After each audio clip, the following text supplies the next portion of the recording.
नमस्कार दोस्तों, आप सबको मेरे चैनल पे स्वागत है। निराश से कैसे बचें, इस संबंध में एक लोक कथा प्रचलित है। कथा में एक लड़का हिम्मत हार गया था और अपने जीवन से निराश हो गया था।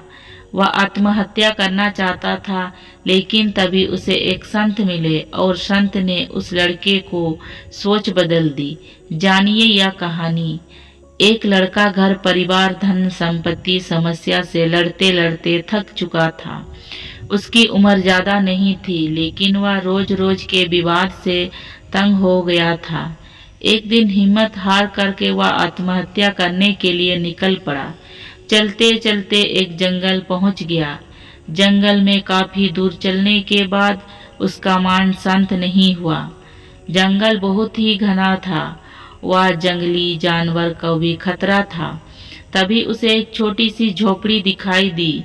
लड़के ने सोचा कि इस घने जंगल में झोपड़ी बना करके कौन रहता है। अपनी जिज्ञासा शांत करने के लिए वह लड़का झोपड़ी की ओर बढ़ने लगा। झोपड़ी के पास पहुंचा तो उसे एक संत दिखाई दिया। संत ध्यान से मुद्रा में बैठे थे और उनका चेहरा पर शांति और प्रसन्नता दिखाई दे रही थी। लड़का संत के पास ही बैठ गया।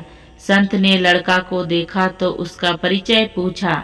लड़का ने कहा कि वह अपने जीवन में परेशान हो गया है और मरना चाहता है, इसीलिए इस जंगल में आया हूँ ताकि किसी तरह से मैं अपना जीवन खत्म कर सकूं। संत ने लड़के की बातें सुनी और समझ गए कि कम उम्र में मिलने वाली तनाव के कारण यह बहुत ज्यादा निराश हो गया है। उसने लड़के से कहा कि तुम निराश से बचना चाहते हो।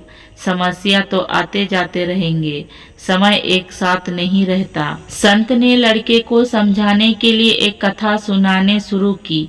संत बोले, एक छोटी बच्ची ने एक दिन अपने घर में बांस का और एक कैक्टस का पौधा अपने घर के आंगन में लगाया। उसका बागवानी का नया नया शौक था। बच्चा रोज दोनों पौधे को एक सामान्य देखभाल करने लगा। रोज सुबह शाम पानी देता, धूप छांव में पौधा का ध्यान रखता। काफी समय बीतने के बाद कैक्टस का पौधा तो पनप गया, लेकिन बांस का पौधा में कोई बदलाव नहीं दिख रहा था। बच्चा सोचा कि कैक्टस को पनप रहा है, लेकिन यह बांस का पौधा क्यों नहीं हो रहा है। बच्चा रोज से यह बात सोचता, लेकिन वह निराश नहीं हुआ और रोज दोनों को पौधा को देखभाल करता। थोड़ा और समय निकल गया, लेकिन कैक्टस की तुलना में बांस का पौधा में संतुलन प्रज्वलित नहीं की रही थी। बच्चा अपने मेहनत में लगा रहा है। कुछ समय के बाद एक दिन बांस का पौधा पनप गया और कुछ ही दिनों में बांस का पौधा कैक्टस से भी बड़ा हो गया।